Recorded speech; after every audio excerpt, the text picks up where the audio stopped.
नमस्कार, बहुत स्वागत है आपका। आप देख रहे हैं शिव पुराण उपाय। अगर आप हमसे अभी अभी जुड़े हैं तो प्लीज़ चैनल को सब्सक्राइब कर लें और पसंद आए तो वीडियो को लाइक करें। कमेंट में हर हर महादेव जरूर लिखें। धनतेरस, धन को 13 गुना ज़्यादा बढ़ाने वाला दिन। इस दिन किया गया कार्य लंबे समय तक साथ देता है, इसीलिए जो भी करें अच्छा करें, शुभ करें। कोई भी वस्तु की खरीदारी करें तो शुभ करें, और साथ ही कोई भी ऐसा काम ना करें कि आपका पीछा ही ना छोड़े। कार्तिक माह के कृष्ण पक्ष की त्रयोदशी तिथि को धनतेरस मनाते हैं और अमावस्या तिथि को दीपावली। और इस बार 2 नवंबर को धनतेरस मनाई जाएगी, 3 नवंबर को नरक चतुर्दशी है और 4 नवंबर को दीपावली है, यानी माँ लक्ष्मी का पूजा का दिन। तो आज हम बात कर रहे हैं धनतेरस की। धनतेरस के दिन वो कौन सा फल है जो जरूर लाना चाहिए, क्योंकि इस फल से सीधे तौर से माँ लक्ष्मी से जुड़ा हुआ है। तो चूँकि यहाँ पर खरीदारी का शुभ दिन धनतेरस होता है, इस दिन बहुत सारे लोग सोना, चांदी, धातु, यहाँ तक कि दीपावली के पूजा के हर सामान की खरीदारी करना भी पसंद करते हैं। और इस दिन खरीदा गया सामान लंबे समय तक, और हमारा शास्त्र कहता है कि 13 गुना ज़्यादा फल देता है, इसीलिए इस दिन अच्छी चीज़ें खरीदनी चाहिए। सकारात्मक ऊर्जाएं वाली, निगेटिव ऊर्जा देने वाली चीज़ों को खरीदने से बचिए।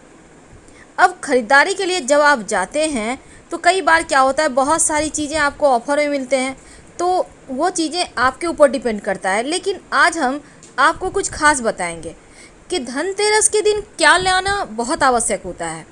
पहला होता है मिट्टी का दिया। मिट्टी के दिए के बिना दिवाली कैसी। तो जो मिट्टी का दिया है, इसको आप धनतेरस के दिन ही ले आएँ और इसी दिए से प्रयोग आप 5 दिनों तक करें। दीपावली पर भी नया दीपक जलाएं। इसके साथ ही आपको धनिया लाना चाहिए। धनिया लाइए और इसको धनतेरस के दिन पानी में भिगो कर रख दें और दीपावली के दिन बो दें, या धनतेरस की शाम में भी आप बो सकते हैं। इसको 3-4 दिन लगातार बोते रहिए। ऐसा करने से जितना ज़्यादा धनिया का पौधा हरा भरा और मोटा सा निकलेगा, उतना ही ज़्यादा पूरा साल धन आएगा। अगर पतला सा पीलापन लिए धनिया का पौधा निकलता है तो ये लोग देखते इसलिए हैं कि पता नहीं ये साल कैसा जाएगा, तो पहले ही पता चल जाता है कि आपका पूरा साल कैसा जाएगा। माँ लक्ष्मी कितनी मेहरबान है। और इस दिन चूँकि धातु की खरीदारी होती है, यानी सोने चांदी के सिक्के, गहने, गाड़ी, भूमि, क्योंकि जो भी आज के दिन धनतेरस के दिन खरीदा जाएगा वो आपको 13 गुना ज़्यादा फल देगा और लंबे समय तक इस दिन खरीदा गया सामान आपका साथ निभाता है। लाल गुंजा, जो माँ लक्ष्मी की पूजा में आवश्यक होता है, ये तांत्रिक प्रयोग है धन की मुश्किलों से बचाने के लिए और धन बढ़ाने के लिए। तो धनतेरस या दीपावली पर कुछ खास चीज़ें अगर लाई जाए तो सुख समृद्धि बढ़ती है। पर धनतेरस के दिन अगर आप झाड़ू लेकर आते हैं, ये झाड़ू आपके जीवन में खुशियों को बढ़ाता है और इस झाड़ू से ही आपको झाड़ू घर में लगाना है। पुराना झाड़ू मत फेंकिएगा, धनतेरस का दिन है तो फेंक दिए। इस पुराना झाड़ू को दीपावली के अगले दिन फेंका जाता है, अर्ली मॉर्निंग में। तो उसके बारे में भी हम आपको विधि बताएंगे, लेकिन चलिए शुरुआत करते हैं। सबसे पहला है माँ लक्ष्मी का चरण चिन्ह। वैसे तो आप खुद से भी बना सकते हैं, आप चाहें तो चावल को भिगोकर पीसकर उसके घोल से बना सकते हैं उनका चरण चिन्ह। ऐसा बनाइएगा कि घर में प्रवेश कर रहा है, बाहर निकलते हुए मत बनाइएगा वरना लक्ष्मी चली जाएगी।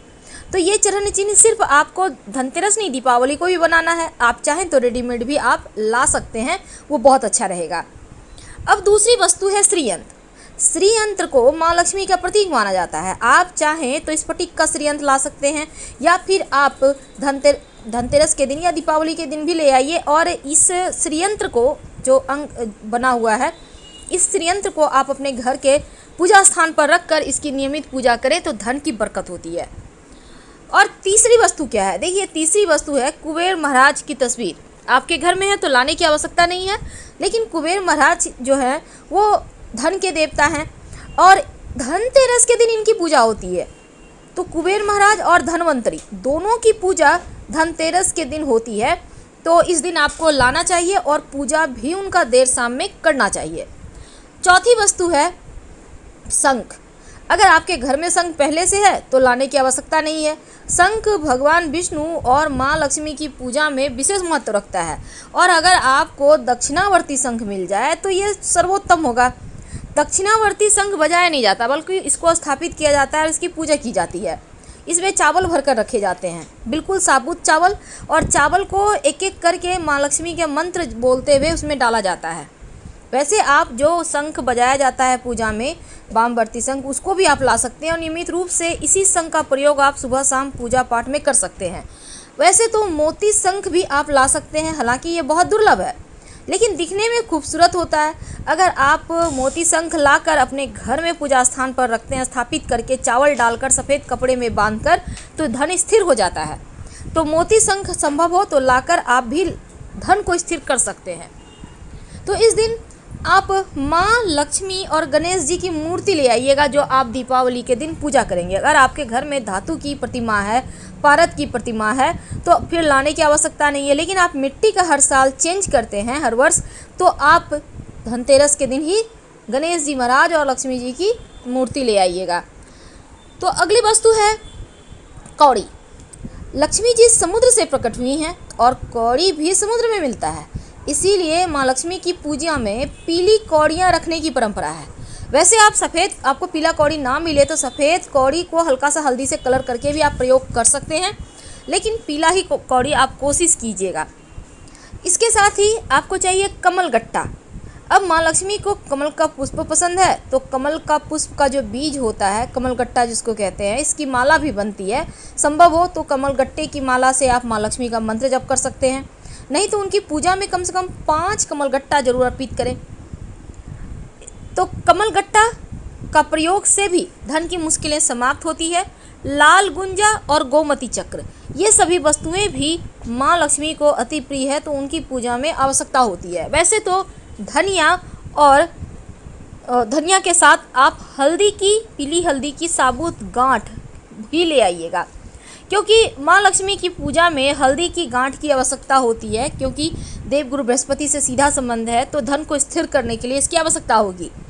लघु नारियल, ये छोटा नारियल है, ये आम नारियल से छोटा होता है, और इस नारियल को श्रीफल कहते हैं, यानी देवी लक्ष्मी का ही फल है, तो इसको आप लाना मत भूलिएगा। वैसे लघु नारियल अगर ना मिले तो कोई बात नहीं, आप साबुत नारियल तो लेकर आएंगे ही, पानी वाला नारियल। लेकिन जो फल आपको जरूर लाना चाहिए इस धनतेरस पे, उसको कहते हैं सिंघाड़ा। आपने देखा होगा पानी वाला सिंघाड़ा, ये पानी में होता है, तो इसको आप जरूर लाइए और माँ लक्ष्मी की पूजा में इसको भोग लगाइए, प्रसाद के रूप में पूरे परिवार के साथ खाइए। पर धनतेरस के दिन ही ये फल लाना है, और जब आप इस फल को ले आते हैं तो लक्ष्मी स्थिर हो जाती है, क्योंकि इस फल को भी श्रीफल कहते हैं, और ये पानी वाला सिंघाड़ा जो होता है वो माँ लक्ष्मी का फल है, तो आप इस फल को ले आएँ। तो देवी लक्ष्मी कहाँ रहती हैं? जहाँ सुकून हो, शांति हो, सुख हो, खुशियाँ हो।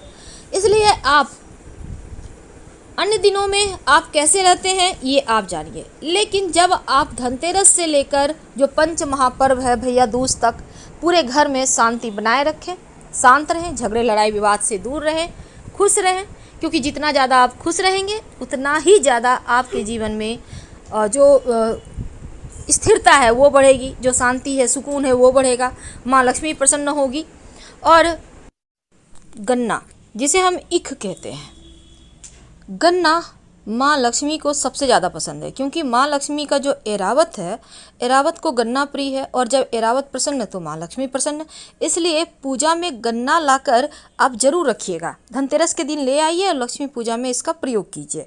और ये जो गन्ना है ये जीवन में खुशियाँ बढ़ाता है। पर अनार, जिसको हम बेदाना भी कहते हैं, अगर एक भी आपको मिल जाए तो लाकर लक्ष्मी जी की पूजा में इसको अर्पित जरूर कर दीजिएगा। अनार अर्पित करने से स्वास्थ्य अच्छा रहता है, धन की मुश्किलें दूर होती है, टोने टोटके समाप्त होते हैं। फिलहाल विदा लेते हैं। हर हर महादेव।